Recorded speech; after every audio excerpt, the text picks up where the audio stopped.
नमस्कार, आप देख रहे हैं एटीएन समाचार और मैं हूं आपके साथ अभिषेक जैन। वक्त तो चला है खास खबर का। आइए एक नजर डालते हैं खास खबर पर। महाराष्ट्र में इंडिया गठबंधन की हार के बाद ईवीएम पर उठे सवाल, तो राज्यसभा सदस्य और सपा राष्ट्रीय सचिव रामगोपाल यादव ने दे दी सफाई। उत्तर प्रदेश के मुख्यमंत्री योगी आदित्यनाथ और मायावती से लेकर सभी पर साधा गहरा निशाना। दरअसल मैंडवी के कस्बा घिरोर में रात में एक शादी समारोह में शामिल होने पहुंचे प्रोफेसर रामगोपाल यादव मीडिया से रूबरू हुए, जहां उन्होंने ममता बनर्जी, संबल की हिंसा, यहां तक कि उन्होंने उत्तर प्रदेश में होने वाले 2027 के चुनाव को लेकर भी बड़ा बयान दिया है।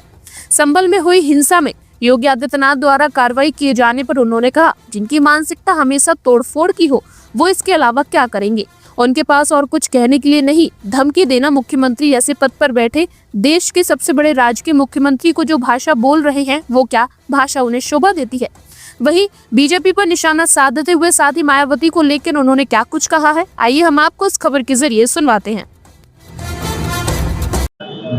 अच्छा, महाराष्ट्र चुनाव के जो नतीजे आए हैं उसके बाद ईवीएम को लेकर तमाम सवाल किए। गठबंधन वहाँ एक नहीं दिखा। वहाँ गठबंधन तो बिल्कुल एक था, लेकिन ये है कि वहाँ पर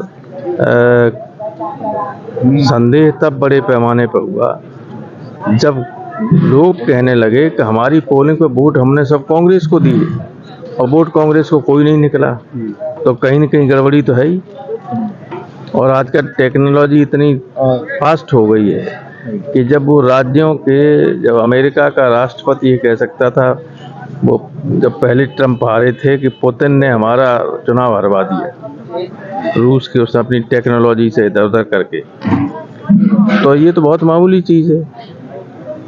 आप लोग जानते हैं आपके फ़ोन में डिसअपीयरिंग मैसेज होते हैं, आप कर दो 10 मिनट में ख़त्म हो जाएगा, 10 मिनट में ख़त्म हो जाएगा, 2 दिन में ख़त्म हो जाएगा, 2 दिन में। सॉफ्टवेयर में चाहे जैसा परिवर्तन कर सकते हैं। अच्छा प्रोफेसर, ममता बनर्जी का कहना है कि इंडिया गठबंधन का उनको प्रमुख बना देना चाहिए और वो मुख्यमंत्री के साथ साथ गठबंधन का नेतृत्व भी कर सकती है। क्या ऐसे में राहुल गांधी को हटा के ममता बनर्जी के ऊपर दांव खेलने का गठबंधन कीमत उठाएगा? नहीं, राहुल गांधी तो अब भी इंडिया गठबंधन के नेता नहीं जी, तो ममता बनर्जी के बयान को किस तरह से देखते हैं? ममता बनर्जी कोई भी कह सकता है कि तो अच्छा, सब राजनीति में कोई साधु संत तो बन के आते नहीं, सब पद चाहते हैं और वो ये देख रहे हैं। संभवतः उन्होंने इसलिए कहा होगा कि चाहे लोकसभा का चुनाव हो चाहे विधानसभा के चुनाव हो, कांग्रेस ने कहीं अच्छा परफॉर्म कर नहीं पाया कहीं। अगर लोकसभा के चुनाव में इनकी सरकार है, हिमाचल प्रदेश में 4 की 4 सीटें हार गई, इनकी सरकार तेलंगाना और कर्नाटक में है, वहाँ भी आधी सीटें हार गए। अगर वहाँ भी ठीक परफॉर्मेंस हो जाता और मध्य प्रदेश में, छत्तीसगढ़ में 1 सीट नहीं जीते तो आज मोदी प्रधानमंत्री होते ही नहीं। तो संभवतः ये लोगों में चर्चा रहती है कि हो सकता है कि नेतृत्व में परिवर्तन किया जाए, लेकिन मैं इसमें पचड़े में पड़ता नहीं हूँ। इंडिया गठबंधन है, ठीक है और रहना चाहिए। बिना गठबंधन के इन तिकड़मी लोगों को हराया नहीं जा सकता, क्योंकि आप गठबंधन के हिस्सा हैं। और ऐसे में क्या लगता है कि किसी एक ऐसा नेतृत्व की जरूरत है जो विपक्ष, उसमें अपनी कोई राजनीतिक बहुत बड़ी बात है, मैं तो मामूली आदमी। संबल और देवरिया के बाद अब जौनपुर में भी मंदिर होने का दावा कर रही है तो पूरे देश में। वो तो ये तो इन्हें तो ये है कि इस देश में आग लगे, ये सत्ता में बने रहे। इनको देश से कोई मतलब नहीं। देश की प्रगति से, देश की शांति से, देश में अमन चैन रहे, इससे कोई वास्ता इन लोगों को नहीं है। इसलिए इन्हें अभी हर मस्जिद के नीचे मंदिर दिखाई पड़ेगा, खोदेंगे ही हर जगह। ये तो 1-2 चीज़ें हुई। जब अजमेर शरीफ जैसी विश्व प्रसिद्ध दरगाह जो है उस पर ये कर सकते हैं जिसका दुनिया भर में विरोध हुआ और हिंदुस्तान की बदनामी हो रही, इससे इनको कोई परवाह नहीं, ये करेंगे। 2027 में अब चुनाव होने की तैयारी है, लोग पार्टियां जुड़ भी गई। अगर इसी तरह का चुनाव लड़ने की तैयारी बीजेपी की होगी तो क्या स्टैंड होगा आप? हमारा स्टैंड भी उसी तरह से चुनाव लड़ने का होगा। ऐसा है कि ये उपचुनाव वगैरह में तो ये कर लेते हैं, लेकिन सामान्य चुनाव में हमारे लोग भी तैयार, ऐसा थोड़ी कि यही करेंगे। आप जानते हो कि ये अगर पुलिस और प्रशासन साथ न हो तो 1 मिनट मुकाबला कर सकते हैं हमारा? नहीं, ये तो निश्चित है, मगर उपचुनाव में ये देखने को मिला।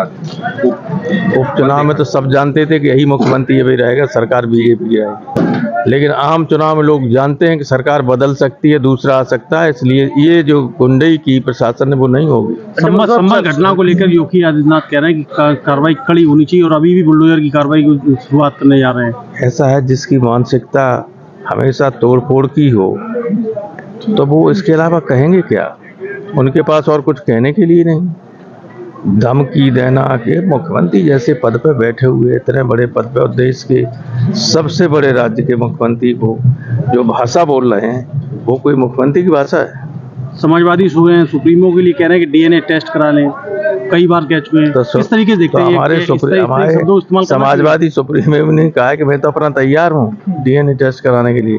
बाबा भी जरा तैयार हो जाए तो मालूम तो पड़ जाए कि इनका डीएनए क्या है। अच्छा प्रभु साहब, जैसे कि बीजेपी कह रही है कि वन नेशन वन इलेक्शन, लगातार हर भाषा हर सभाओं में इस तरीके की बात करती है, क्या लगता है? तो लाते क्यों नहीं? रिपोर्ट 18,000 पन्ने की आ चुकी है। तो पार्लियामेंट का सेशन एक निकल गया, दूसरा भी निकलने वाला है, लेकिन कहीं तो अभी दिख नहीं रहा। कहने से क्या होता है? क्या सर ईवीएम से 2027 के चुनाव लड़ने के लिए समाजवादी पार्टी तैयार है? देखिए, चुनाव तो लड़ेंगे ही, चाहे ईवीएम से हो चाहे बैलेट से हो, जैसे हो। तो तुम क्या कहना चाहते हो कि ईवीएम से होगा तो कोई चुनाव न लड़े? नहीं, हमें मेरा कहने का मतलब है, क्या ईवीएम से चुनाव होने जाएगा तो क्या ईवीएम से ही चुनाव होगा? जी, हम लोगों की बात तो मानी नहीं जाएगी। जब सुप्रीम कोर्ट ने कह दिया है, बहाना इलेक्शन कमीशन को ये है कि साहब सुप्रीम कोर्ट ने कह दिया कि नहीं ईवीएम ठीक है तो ठीक है।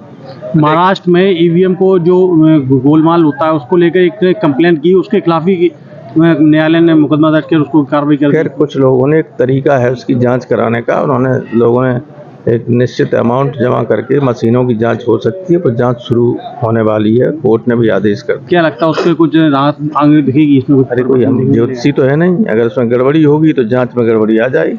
अच्छा प्रोफेसर, एक आखिरी सवाल, मायावती ने अपने कुछ नेताओं पे कार्रवाई की, उनको पार्टी से यार क्यों हर एक के बारे में पूछते हो कि अब जरूरी है कि मैं आपके हर सवाल का जवाब दूं? नहीं, ये जरूरी नहीं, मगर छोड़िए, मैं बिल्कुल नाम भी नहीं ले रहा हूँ, हमें क्या जरूरत है।